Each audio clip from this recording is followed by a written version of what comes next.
5.4 The Hundred Years' War. Between 1337 and 1453, England and France fought a series of wars over the control of lands in France. Known as the Hundred Years' War, this long conflict helped weaken feudalism in England and France. English kings had long claimed lands in France as their own fiefs. French kings disputed these claims. When Philip VI of France declared that the French fiefs of England's King Edward III were part of his own realm, war broke out in France. Early English successes. Despite often being outnumbered, the English won most of their early battles of the war. What happened at the Battle of Crécy shows why. Two quite different armies faced each other at a French village of Crécy in 1346. The French had a feudal army that relied on horse-mounted nobles or knights. French knights wore heavy armor, and they could hardly move when they were not on horseback. Their weapons were swords and lances. Some of the infantry or foot soldiers used crossbows, which were effective only at short ranges. In contrast, the English army was made up of light-armored knights, foot soldiers, and archers armed with longbows. Some soldiers were recruited from the common people and paid to fight. The English longbow had many advantages over the crossbow. Larger arrows could be notched and fired more quickly. The arrows flew faster and farther with greater accuracy. At Crécy, the longbow helped the English defeat the much larger French force. The French fight back. The French slowly chipped away at territory the English had won in the early years of the war. In 1415, after a long truce, King Henry V again invaded France. This time the English met with a stronger resistance. One reason was the French were now using more modern tactics. The king was recruiting his army from commoners, paying them with money collected by taxes, just as the English did.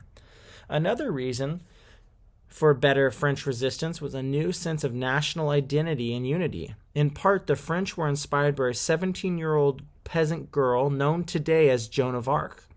Joan claimed that she heard the voices of saints urging her to save France. Putting on a suit of armor, she went to fight. In 1429, Joan led a French army to victory over the Battle of Orleans.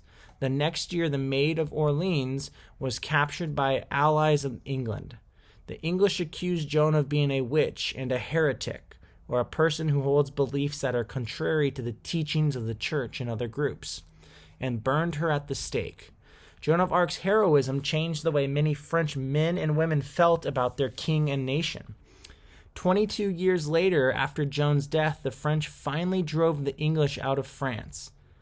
Almost 500 years later, the Roman Catholic Church made Joan a saint. The impact of the Hundred Years' War. The Hundred Years' War contributed to the decline of feudalism by helping to shift power from feudal lords to monarchs and the common people. During the war, monarchs on both sides had collected taxes and raised large professional armies. As a result, the king no longer relied on nobles to supply knights for his army. In addition, changes in military technology made the noble knights and castles less useful. The longbow proved to be an effective weapon against mounted knights. Castles became less important as armies learned to use gunpowder to shoot iron balls from cannons and blast holes in the castle walls. The new feeling of nationalism also shifted power away from the lords. Previously, many English and French peasants felt more loyalty to their local lord than their king. The war created a new sense of national unity and patriotism on both sides. In both France and England, peasants bore the heaviest burden of the war. They were forced to fight in the army and to pay higher and more frequent taxes. Those who survived the war, however, were needed as soldiers and workers. For this reason, the common people emerged from the fighting with greater influence and power.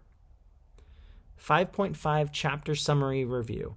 In this chapter, you've explored 3 key events that contributed to the decline of feudalism. Political development in England helped shift power to the king and the common people.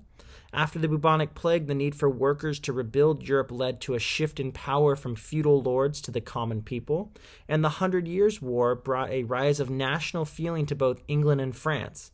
It also reduced the importance of the nobles and knights on the battlefield. This chapter ends your study of the Middle Ages in Western Europe.